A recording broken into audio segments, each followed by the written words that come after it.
Half a day from Mighty, guys. I am at Cars Plus, and the 6 finalists have just been announced for the coveted Guam Department of Education Teacher of the Year Award. And we swing down now here where I have Miss Maria Leon Guerrero from the Foundation of Public Education and Miss Nikki Monforte.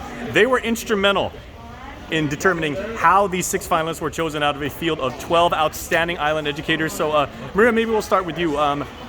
A difficult challenge to be sure, but what are some of the criteria about who gets selected as a semifinalist? Okay, so I just want to mention that the foundation cannot take any of the credit for the selection process. That's all in DOE. It's a closely guarded, high integrity process where previous teachers of the year are the keepers of that process. So I think there's a lot of integrity and incentive built in to make sure that they they choose the right person. And you work at the bank, so you know something about a vault and keeping things secure. I do, but I'll defer to Nikki to elaborate on the process. Sure. Yeah. Thank you so much for the question. First of all, it has to be a teacher that has worked for the Department of Education, obviously, and they have to be employed with us for 5 years or more. And they have to have first of all, they have to get nominated. And once they're nominated, they can choose to turn in their application with the endorsement of the principal. And once they turn in their application with all of those things in place, then we move forward with the process of the application and the interview and the on-site observation. Okay, and then Maria, you got a chance to know some of these amazing educators, and these are people who have dedicated their lives to making Guam better, and passing down the lessons that they learned when their teachers inspired them to get into the profession. So, what can you say about the personality and the characteristics about these amazing people that we honor today? Well, I can say that all of the previous teachers of the year, I always see them coming back in some form or fashion. It's not a one-trick pony. They're really dedicated to their craft, and it shows. As an example, we have former teacher of the year Melanie Blas from Simon Sanchez High School. She has received numerous grants from the National Oceanic and Atmospheric Association to do a lot of environmentally conscious projects.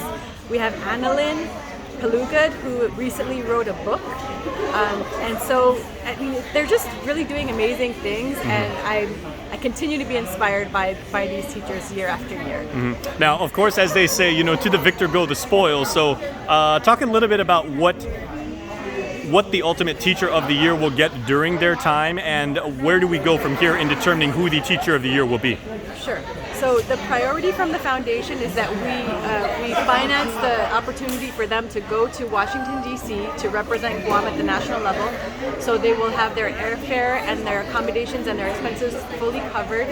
And in addition to that, we have our corporate sponsors who, depending on what they're able to give, we try to throw in a lot of extra goodies and motivators for the teachers.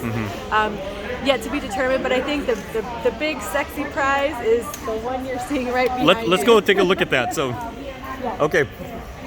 Wait for me, guys. Okay, so here we have these 6 teachers. These 6 finalists as a teacher of the... Oh, okay, and then there's this guy. Dr. Benji Santiago, the pride of Ogata I. Johnston Middle School, the reigning teacher of the year. What does it mean to you to stand among, not just your fellow potential teachers of the year, but among your colleagues and people who share the same passion for teaching? Well, Guam is really small, and these collaborative community members are deserving of what they've already accomplished.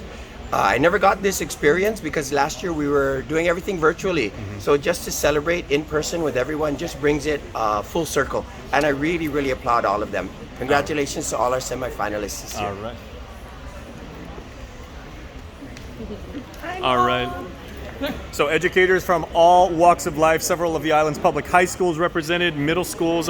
Maria, we started with you. We'd like to give you some final thoughts. What does it mean to you to constantly be involved with such a worthwhile event such as this, where we can, give recognition to those people who, tirelessly show up into the classroom day after day and do this year after year after year?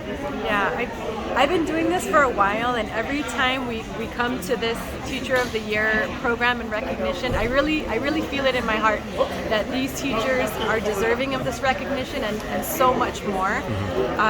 We really need to do all that we can as a community to uplift this profession and to send the message that what these teachers do really matters because they're changing the hearts and minds of our children, and that's what we need to do. All We right. want to move forward. Perfectly said. Well, Maria, thank you so much. Thank you, GDOE, and that is basically going to do it. So we are going to hang out, and this car is going to whoever wins the Teacher of the Year, Erica Cruz, the Deputy Superintendent of GDOE. Congratulations on another wonderful event, and make sure to stay tuned to KUAM because when the Teacher of the Year is announced, we're going to let you know who it is. Reporting from Mighty at Cars Plus, I'm Jason Salas. Congratulations again to the 6 wonderful and very, very deserving semifinalists for Teacher of the Year.